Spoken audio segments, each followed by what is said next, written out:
بسم اللہ الرحمن الرحیم نحمدہ ونصلی علی رسول کریم اما بعد۔ اس وقت مجھے معلوم ہوا کہ یہ لڑکا شہزادہ تھا، ٹھیک ہے۔ اس کے انتقال کے بعد اس کی وصیت کے موافق میں نے اس کو دفن کر دیا اور دونوں چیزیں گورکن کو دے دی۔ گورکن کیا ہو جو میں قبر کھودنے والے، اس کو گورکن، ٹھیک ہے۔ اور قرآن پاک اور انگوٹھی لے کر بغداد آٹم دارالحکومت اور کیپٹل ہو، ٹھیک ہے، دارالخلافہ تھا، اور انگوٹھی لے کر بغداد پہنچا اور قصر شاہی محل کے قریب پہنچا تو بادشاہ کی سواری نکل رہی تھی۔ میں ایک اونچی جگہ کھڑا ہو گیا۔ اول ایک بہت بڑا لشکر نکلا جس میں تقریباً 1000 گھوڑے سوار، یہ آدھی دنیا کا بادشاہ تھا، ٹھیک ہے۔ اول کیا نکلا؟ ایک لشکر نکلا جس میں تقریباً 1000 گھوڑے سوار تھے۔ اس کے بعد اسی طرح یک کے بعد دیگرے 10 لشکر نکلے، ہر ایک میں تقریباً 1000 سوار تھے۔ 10ویں جتھے میں خود امیر المؤمنین کون؟ ہارون رشید بھی تھے۔ میں نے زور سے آواز دے کر کہا کہ اے امیر المؤمنین، آپ کو حضور اقدس صلی اللہ علیہ وآلہ وسلم کی قرابت، یہ ابن عباسی خاندان تھا، ٹھیک ہے۔ عباسی کون ہے؟ حضرت محمد صلی اللہ علیہ وسلم کے اولاد میں یہ اس کا خاندان تھا۔ حضرت عباس حضرت محمد صلی اللہ علیہ وسلم کیا تھا؟ چچا تھے، یہ اس کے خاندان میں سے بادشاہ ہیں، ٹھیک ہے۔ عباسی ہے، اس لیے کہا کہ آپ کو حضرت محمد کی قرابت، رشتہ داری کا واسطہ، ذرا سا توقف کر لیجیے، ٹھہریے۔ میرے آواز پر انہوں نے مجھے دیکھا تو میں نے جلدی سے آگے بڑھ کر کہا کہ میرے پاس ایک پردیسی لڑکی کی امانت ہے جس نے مجھے وصیت کی تھی کہ یہ دونوں چیزیں آپ تک پہنچا دوں۔ بادشاہ نے اس کو دیکھ کر پہچانے، تھوڑی دیر سر جھکایا، ان کی آنکھ سے آنسو جاری ہو گئے اور ایک دربان سے کہا کہ اس آدمی کو اپنے ساتھ رکھو، ٹھیک ہے، جب میں واپسی پر بلاؤں تو میرے پاس پہنچا دینا۔ جب وہ باہر سے واپسی پر مکان پر پہنچے تو محل کے پردے گرا کر دربان سے فرمایا اس شخص کو بلا کر لاؤ، کیا دو اگرچہ وہ میرا غم تازہ ہی کرے گا۔ دربان میرے پاس آیا اور کہنے لگا کہ امیر المؤمنین نے بلایا ہے، ٹھیک ہے، اور اس کا خیال رکھ رہا ہے کہ امیر پر صدمہ کا بہت اثر ہے، اگر تم 10 باتیں کرنا چاہتے تو 5 ہی پر اکتفا کرو۔ یہ کہہ کر وہ مجھے امیر کے پاس لے گیا۔ اس وقت امیر بالکل تنہا بیٹھے تھے۔ مجھ سے فرمایا کہ میرے قریب آ جاؤ۔ میں قریب جا کر بیٹھ گیا۔ کہنا کہ تم میرے اس بیٹے کو جانتے ہو؟ میں نے کہا جی ہاں میں ان کو جانتا ہوں۔ کہنے کو کیا کام کرتا تھا؟ میں نے کہا کہ گاری مٹی کی مزدوری کرتا تھا، ٹھیک ہے۔ کہنے کہ تم نے بھی مزدوری پر کوئی کام مجھ سے کرایا؟ میں نے کہا کہاں کرایا ہے؟ کہنے کہ تم اس کا خیال نہ آیا کہ اس کے حضور اقدس صلی اللہ علیہ وسلم سے قرابت تھی، سید خاندان، کہ حضرت حضور صلی اللہ علیہ وسلم کے چچا حضرت عباس رضی اللہ عنہ کے اولاد میں سے ہے۔ میں نے کہا امیر المؤمنین پہلے اللہ جل شانہ سے معذرت چاہتا ہوں، اس کے بعد آپ سے عذر خواہ ہوں کہ مجھے اس وقت اس کا علم ہی نہ تھا کہ یہ کون ہے۔ مجھے اس کے انتقال کے بعد اس کا حال معلوم ہوا۔ کہنے کہ تم نے اپنے ہاتھ سے اس کو غسل دیا؟ میں نے کہا کہ جی ہاں۔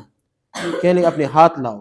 میرے ہاتھ لے کر اپنے سینے پر رکھ دیا اور چند شعر پر جس کا ترجمہ یہ ہے: اے وہ مسافر جس پر میرا دل پگھل رہا ہے اور میری آنکھیں اس پر آنسو بہا رہی ہیں، اے وہ شخص جس کا مکان قبر دور ہے لیکن اس کا غم میرے قریب ہے، ٹھیک ہے۔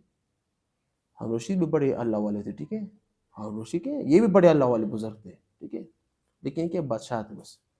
بے شک موت ہر اچھے سے اچھے عیش کو مقدر کر دی، مطلب ختم کر دیتی ہے۔ وہ مسافر ایک چاند کا ٹکڑا تھا، یعنی اس کا چہرہ جو خالص چاندی کی ٹہنی پر تھا، اس کے بدن پر چاند کا ٹکڑا بھی قبر میں پہنچ گیا۔ اپنے بیٹے کے بارے میں کہتے ہیں چاند کا ٹکڑا، اور چاندی کی ٹہنی میں بھی قبر میں پہنچ گئی، ٹھیک ہے۔ اب آگے اس کے بعد ہارون رشید نے بصرہ کی اس کی قبر پر جانے کا ارادہ کیا۔ ابو عامر ساتھ تھے۔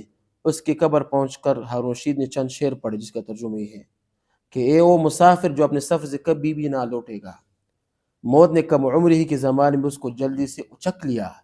اے میرے آنکھوں کی ٹھنڈک، تو میرے لیے انس کا اور دل کا چین تھا، لا نبی راتوں میں بھی اور مختصر راتوں میں بھی تو نے موت کا وہ پیالہ پیا ہے جس کو عنقریب تیرا بوڑھا باپ بڑھاپے کی حالت میں پیے گا، ٹھیک ہے۔ بلکہ دنیا کا ہر آدمی اس کو پیے گا، چاہے وہ جنگل کا رہنے والا ہے، شہر کا رہنے والا، بس سب تعریف اسے وحدہ لا شریک کے لیے ہے جس کی لکھی ہوئی تقدیر کی کرشمے ہے۔ ابو عامر کہتے ہیں کہ اس کے بعد جو رات آئی تو جب میں اپنے وظائف پورے کر کے لیٹا ہی تھا کہ میں نے خواب میں ایک نور کا قبہ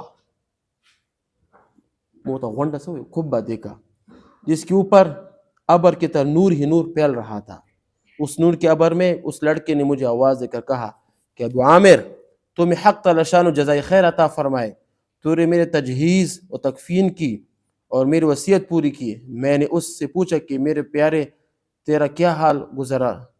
کہنے لگے کہ میں ایسے مولا کی طرف پہنچا جو بہت کریم ہے اللہ ہے، اور جو مجھ سے بہت راضی ہے۔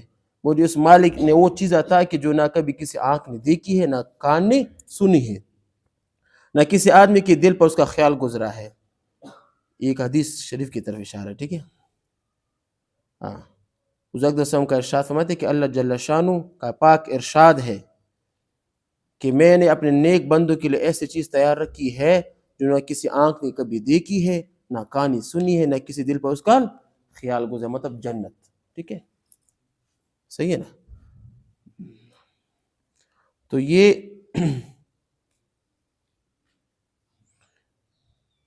مطلب اس کو جنت عطا فرمایا اللہ پاک۔ کیوں؟ 16 سال عمر تھی اس کی، کیا 16 سال عمر تھی، کام کیا اللہ کو راضی کیا ہے۔ بلوغت تقریباً 13 سال میں ہو جاتی ہے، 14 سال میں 2 سال اس نے صرف عبادت کی، 2 سال میں ایسے مقام تک پہنچے کہ سب سے اوپر بزرگ بن گئے۔ اللہ پاک نے کیا فرمایا، عطا فرمائے جنت۔ یہ ہم بھی چاہتے ہیں، یہ ہمارا گھر نہیں، یہ مسافر خانہ ہے، دنیا کبھی بھی ہمارا گھر نہیں۔ یہ دل پر لکھ لو کہ دنیا کبھی بھی ہمارا گھر نہیں۔ ہمارا گھر پہلا سٹیپ جائے گا، اس کا دروازہ ہوگا قبر میں جب ہمارے جنت کا دروازہ کھولے گا تو قیامت میں ہم اپنے گھر میں داخل ہوں گے۔ اس دروازے ہر کسی سے گزرنا ہے، یہ حقیقت ہے، یہ مسلم بات ہے۔ قبر میں آپ کا جنت کا دروازہ بنے گا یا تو جہنم کا دروازہ بنے گا، قبر آپ کا فیصلہ طے کرے گی۔ عثمان رضی اللہ عنہ جب قبر سے گزرے تو بہت زیادہ روتے۔ فضل مال میں حدیث ہے نا کہ اس کا آنسو کیا داڑھی بار ٹپکتی۔ کس نے پوچھا کہ جہنم کے تپ سر میں روتے نہیں، جہنم اور قبر کے حوالے سے روتے کیوں؟ اور کیا فرمائے کہ یہ پہلے سٹیپ ہے کہ پہلے یہاں سے گزرنا ہوگا، ہر کسی کو یہاں سے گزرنا ہوگا۔ اگر یہاں پر پاس تو جنت، اگر یہاں پر فیل تو جہنم۔ اس لڑکے نے اللہ کو راضی کیا، اللہ نے اس کو جنت دیا۔ ہم بھی اس امت محمدی کے کیا ہے امتی ہے، ہم سے بھی اللہ پاک کی وعد، لیکن کیا ہے ہم نے اللہ پاک کو ہر حال میں راضی کرنا ہے۔ وآخر دعوانا ان الحمدللہ۔